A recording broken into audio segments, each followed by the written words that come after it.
Des élèves, un prof, un tableau. Ne vous fiez pas aux apparences, ceci n'est pas une classe, mais un atelier pilote. Vous avez déjà été dans une cuisine professionnelle? Là, c'est la première fois que vous allez travailler dans une cuisine professionnelle alors? Vous avez peur? C'est vrai? Aux manettes, Gabriel Levionnois. Initialement, ce chef calédonien réputé est venu à l'internat provincial de la Foix pour former le chef et son équipe à la préparation de repas équilibrés à base de produits locaux. Pour établir le menu idéal, les pensionnaires ont été consultés, puis carrément enrôlés. Dans une cuisine, on peut se couper, on peut se brûler, on peut tomber. Pour éviter de tomber, qu'est-ce qu'on fait alors? Voilà, ne pas courir.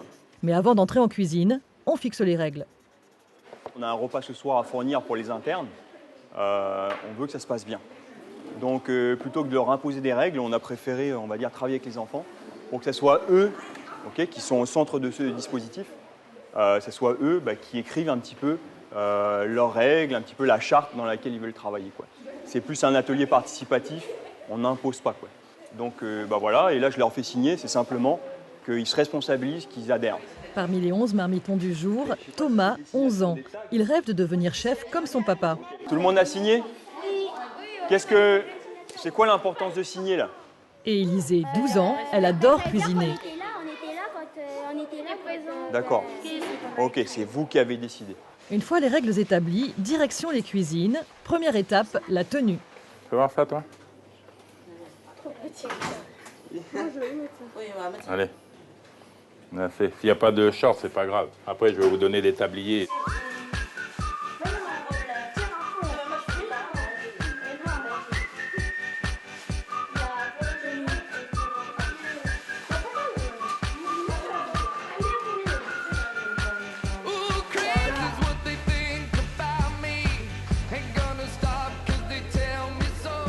Tablier, t'as pas?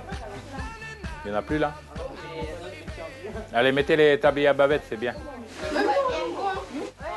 Bon, pendant que vous vous préparez, on met une tenue de travail. C'est l'uniforme du cuisinier, quoi. Tout ce que vous avez là, c'est obligatoire. Moi, j'ai les chaussures en plus. C'est mes chaussures de cuisine qui restent ici en cuisine. Ça, c'est une question d'hygiène, ok? Puis, quand on va rentrer dans l'autre pièce, ça va, on va tous se laver les mains aussi. Mais tout d'abord, visite des chambres froides et des réserves avec le chef Pascal, alias Calou. Poussez-vous, quand vous avez vu, congélateur là-bas, zone de décongélation ici. Calou tient sa passion pour la cuisine de sa maman, Mamie Foliani. Tous les jours, lui et son équipe fabriquent 1200 repas pour les écoles de La Foix, Moindou, Thio et Saraméa, sans oublier l'internat provincial.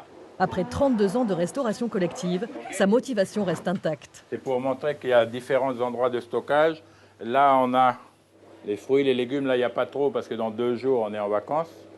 Et des boîtes, les boîtes de conserve qui vont servir dans vos salades. Allez. Ça vous fait plaisir de venir visiter? Oui. Tu vas aller finir. Toi, tu vas finir ton plateau maintenant? Ok. Vous êtes prêts à travailler? Oui, chef. Oui, qui? Oui, chef. Plus fort? Oui, chef. Allez, au boulot.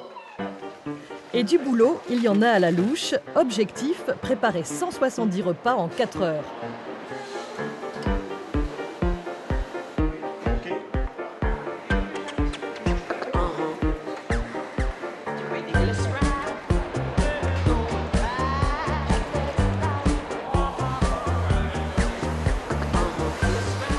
On va mettre les patates au lait de coco au four et puis après on va attendre les ordres du chef.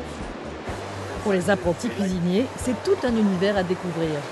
On ne sait pas ce qui se passe avant, après, comment ça se passe, comment c'est disposé.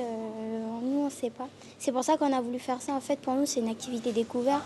Moi, c'était plutôt pour découvrir de nouveaux plats, de savoir tout l'ensemble de la cantine et puis connaître un peu plus de personnes. On va démarrer la sauce tomate.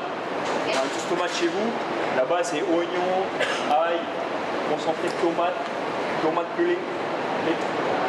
Et ensuite on va épicer, mettre du poivre. Et on va sucrer un petit peu. Vous faites des sauces tomates chez vous ou pas?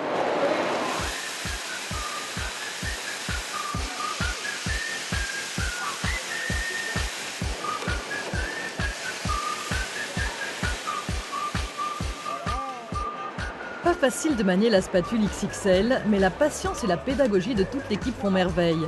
Après plus de 3 heures en cuisine, Thomas et Élisée sont toujours aussi motivés. Ce qui me plaît, c'est de faire déjà la cuisine, de rigoler. Et ce qui me plaît pas, ben, y a rien.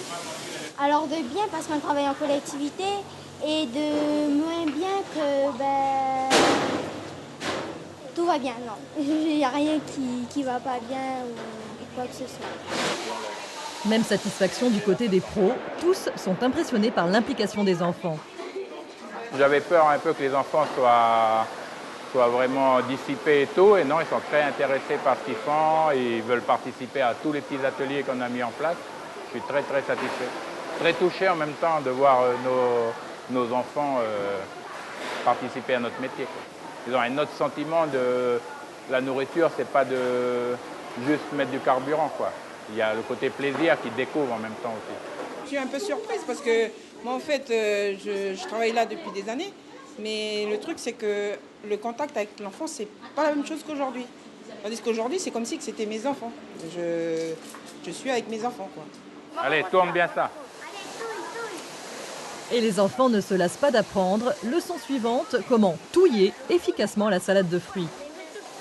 Garçon, voilà, travaille avec des bons outils. Non, non, non, on tourne pas comme ça. On prend du beau sur le côté toujours et on ramène vers le milieu. Si on plante dedans, on va tout casser. Si on veut nourrir nos enfants et les nourrir correctement, ça passe par le chef de cuisine et son équipe. Et c'est une initiative qu'on a prise avec Philippe Revert du vice-rectorat pour pouvoir essayer de participer un petit peu en tant que chef de cuisine à améliorer la qualité des repas avec des produits locaux. Viens là. Allez, on nettoie là, on laisse pas une table comme ça. On amène tout à la planche là-bas. Dans le menu proposé ce soir, tous les produits, ou presque, viennent de la région de la Foix. C'est ça aussi le principe d'une cantine responsable. Le thon, le cerf, c'est des produits qu'on doit consommer aujourd'hui. Il est intéressant en tout cas de mettre dans les cantines. Il y a beaucoup d'élèves qui prennent chaque jour leur repas. On est quand même à 60 000 élèves jour qui prennent des repas dans les cantines. Je pense que ça valait le coup de se poser un petit peu la question comment on pouvait peut-être améliorer leur quotidien à travers ce qu'ils mangent. Il est 19h30, les pensionnaires affamés investissent le réfectoire. Surprise, ce soir ce sont leurs copains qui servent le dîner. Et quel dîner! Salade de cerf, aiguillettes de thon pané, gratin de patates douces et de poingots, glace aux fruits de la passion et ananas frais à la poudre d'omaille. Verdict? C'est bon, c'est net. C'est délicieux, puis on ne sait pas comment ils ont fait, mais c'est trop bon. C'est bien parce que c'est des élèves de l'internat qu'on préparait. C'est net parce que ça change. Parce qu'on ne mange pas ça tous les jours. Oui, la cantine responsable s'appelait et ce n'est pas forcément plus cher. Moins de 300 francs pour ce repas de fête. Gabi et Kalou ont atteint leur objectif. Je remercie l'équipe de cuisine, ainsi que Gabriel et Yannick qui nous ont accompagnés pour faire ce repas aujourd'hui. Reste à appliquer le concept à d'autres cantines. Ce n'est rien de moins que la santé alimentaire de nos enfants qui est en jeu.